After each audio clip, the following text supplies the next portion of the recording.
All right, welcome back. This is part four of the Who is Clarence series.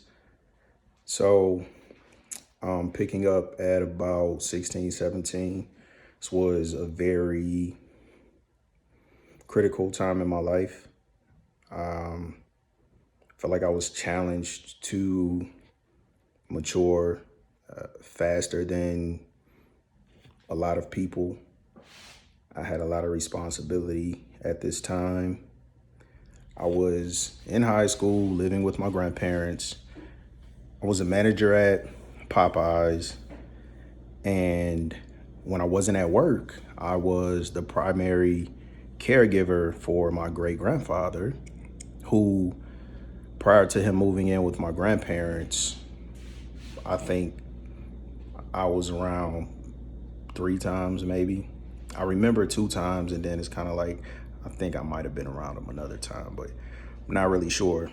So, no relationship with this man whatsoever. And now I'm dealing with him and his dementia and Alzheimer's. So it wasn't an ideal situation for me. So I think that's why I spent so much time with Steve, CJ, because like through the music, that was my escape. I think that's also part of the reason why I was so angry, because at this point, when you break everything down, it's like, so my dad abandoned me. My mom doesn't think I'm a good person or an honest person, or like, because as a kid, this was really impactful. So, my mom thinks I'm a liar. And I heard a conversation with my mom and my grandma that I don't even remember what it was, but it was just like my grandma was so disappointed in me for something I didn't do that my uncle did. And again, it's like, I'm really, really starting to resent this dude because he'd do this stuff, still. He was, let's just say he was bad. And every time it's getting blamed on me. Sometimes we both get in trouble, but sometimes it's just like I'm getting in trouble for something he did and he's not getting in trouble for whatever he did. So, that was kind of, the shift in my relationship with my mom, because I felt like that was always the case. It's like, no matter what I tell you, no matter what I do, like, you don't believe me. And like, this dude is like, I really feel like this dude is evil, and like he's just really here to make me be the bad guy.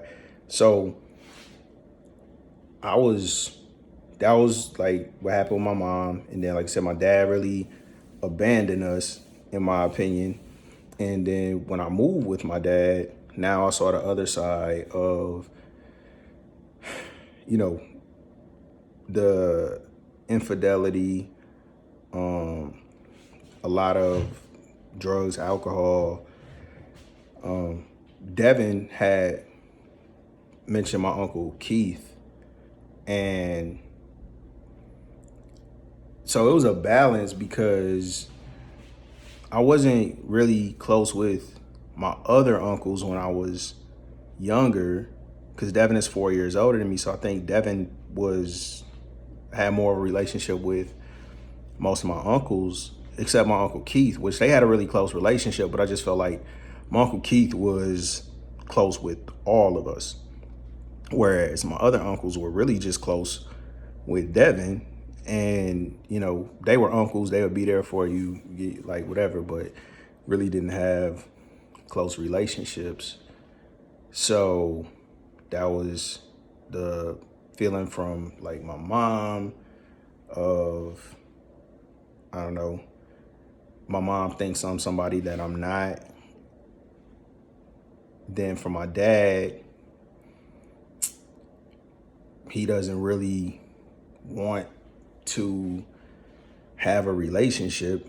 He just felt like it's his responsibility to teach me to take care of myself. My older brother, who I addressed already, I kind of felt like either was bullying me, trying to embarrass me, or ignoring me. And Crystal hadn't done anything to me. It's just we just weren't close. Now I'm living with my grandparents, and my grandma would, and I don't want to exaggerate, because she didn't do it a lot, but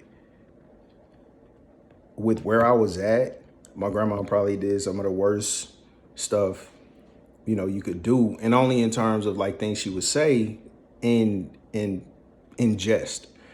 She would be joking, but I was very sensitive with all of these things. So my grandma would, and I guess that's where my dad got it from, where Devin got it from.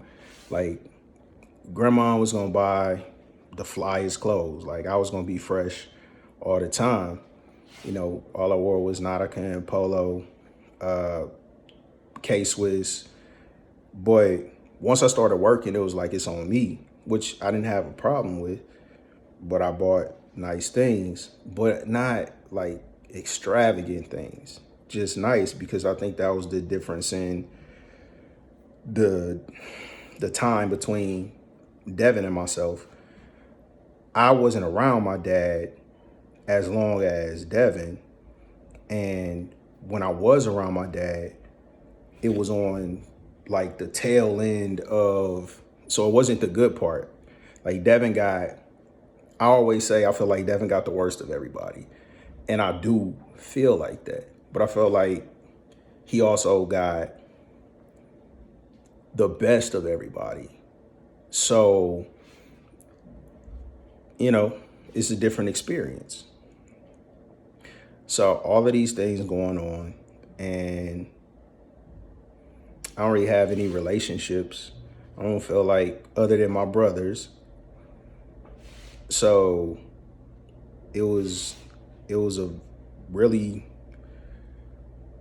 impactful time, because I had to be responsible. I had to be mature. Like, taking care of somebody, being responsible for somebody. I had to get this dude baths and change this old man diapers. And so I did that for my grandma, but I didn't have any affection for my great grandfather. I didn't even call him my great grandfather. Like, if I wasn't around my grandma, it was Herman. Like, I hated when people referred to him as my great grandfather, referred to me as his great grandson, because it's like, I don't even know you, dude. So it's crazy, because at this point in time, my dad, he brought me to St. And I wanted to stay with my grandparents, but when we first went to St. Louis, he was out there for a little while. And then, once he left, it was just like, my dad brought me and left me with my grandparents. And my grandma was like, my mom's mom was the grandma that was there, spending time with us, taking us to church, talking to us, doing things with us, taking us to, Six Flags, taking us to the park. That was the grandma that we spent time with, quality time. My dad's mom was the grandma that was gonna take you shopping. So, like, this is who I moved in with. And she wasn't cold. It's just there was not a lot of connection. And my grandma was the nicest person in the world, but it was just like, I don't know, it just wasn't really a lot of quality time.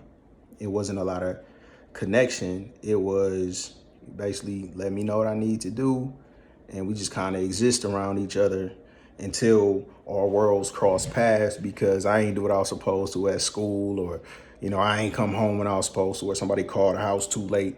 But outside of that, like, grandma went to work, came home at 8, get on the phone with Miss Bernice and watch Jerry Springer. And but when it's time to go shopping, she gonna have her coupons and go take me to Dillard's or Famous Bar or something. Like, it gotta be a sale, because these clothes that I want cost too much. And but she would really, buy all of her grandkids whatever they wanted. So I even resented my cousins that would come by, because at this point, it's like I'm here and I'm contributing to this household, right? I'm cleaning up, I'm cutting grass. That was one thing. Like, my grandfather, once I felt like I was grown, you know, then I need to start paying bills, and it wasn't excessive, but I had to, pay him like $200 a month. They didn't really give me anything. Not that they didn't do anything for me, but I just mean kind of in the same sense as my dad. It was like I had to earn everything. If I wanted a car, they weren't gonna give me a car. I had to pay for it. So my first car was their old Cutlass, '92 Cutlass Supreme, and I only paid $800 for it, but I had to pay for it, get it fixed. It was, at his friend's house or something. So my grandfather, I got that car, and then my grandmom had a LeSabre after that. I bought from her for like $3,500. So it was just, I had to work for everything. I had to be responsible, and that's why I moved out early, because I kind of just felt like, if I gotta do all of that anyway, I might as well have my freedom. And so I did that, and being a 17, 18-year-old, I guess I had to be 18 to get my apartment.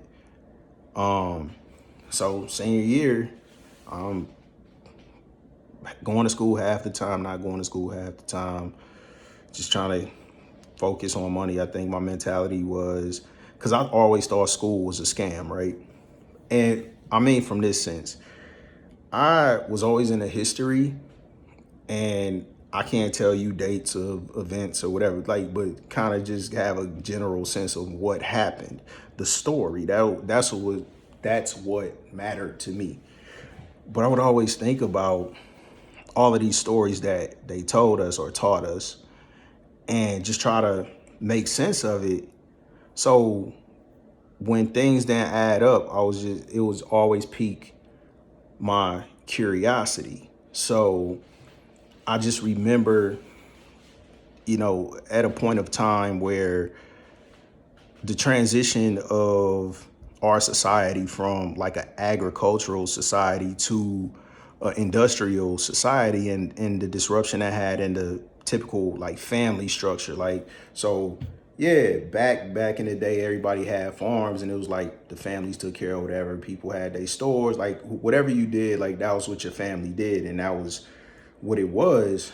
And now, it's everything is factories and whatever. So where kids probably were easy to raise when it's on a farm, because everybody's on a farm, the family, like they said, it take a village. But now that doesn't exist anymore. So what do we now? But the parents still have to support the families.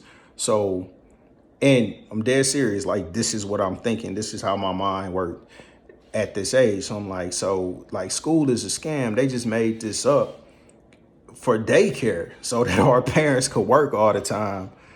Like, they ain't even teaching us stuff that matters. So, and because I had a relatively good memory, I could get good grades, but I just really wasn't buying it. So in my mind, it was like, yo, this is just a scam. And it's like childcare. So they want to keep us here until we old enough to go work. well, I'm already working, so like, why keep going to school? Because I'm gonna do all of these years of school just to work when I can just work now. So this is like my mentality at this age. So I made a lot of stupid decisions because I was just thinking like, yeah, this whole thing is just designed for us to be workers, to feed this machine of consumer society. Everything is just about people spending money on stuff, and they got to spend money somewhere, whether it's on clothes, whether it's on food, entertainment, whatever the case is. So at this point, this is where I fit kind of. I'm comfortable with it, and I'm doing better than everybody around me because, again, I'm a teenager with a freaking car and an apartment and in high school. So it wasn't a lot people could tell me. And I guess same thing. I followed in my brother's footsteps, and I don't want that for my kids. I don't. Do I feel like it benefited us? Yes. Do I feel like it's the best thing? Absolutely not. So at this age, that's what was going on in my life. And probably the most significant time period, other than where I'm currently at, which I call timeshare clearance. And that's something like wholeheartedly a concept. So, and I'll explain that one day, but this really not, the video for that. So, but at this point, that was where I adopted, the responsibility, accountability, being the person that was always trying to get a promotion, trying to be a leader, trying to take care of other people, trying to look out for other people. So that's where that was formed, and which led to some decisions that were just as impactful, but really as a result of this time period and me kind of becoming this person, becoming a big brother.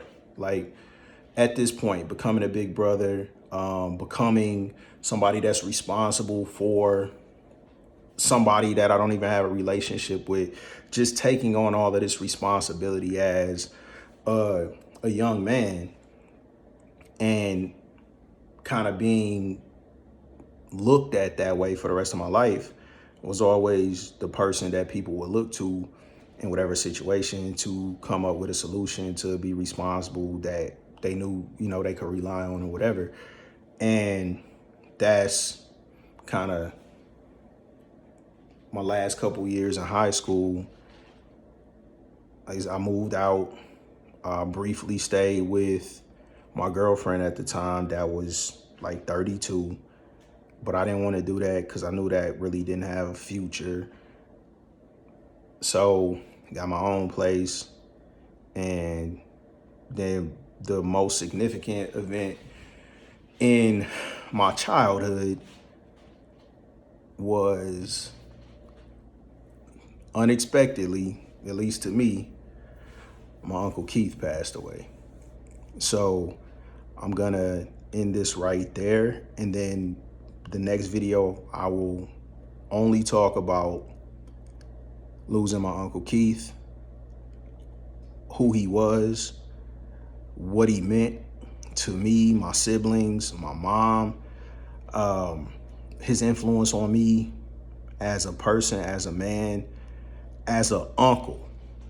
Because most of my nephews and nieces, like, I'm their favorite, regardless of whatever. And again, it is what it is. But that's because I think I got to see what a great uncle was like from my Uncle Keith. So that's what I'll talk to y'all about next time. And y'all be safe. Love y'all. Peace.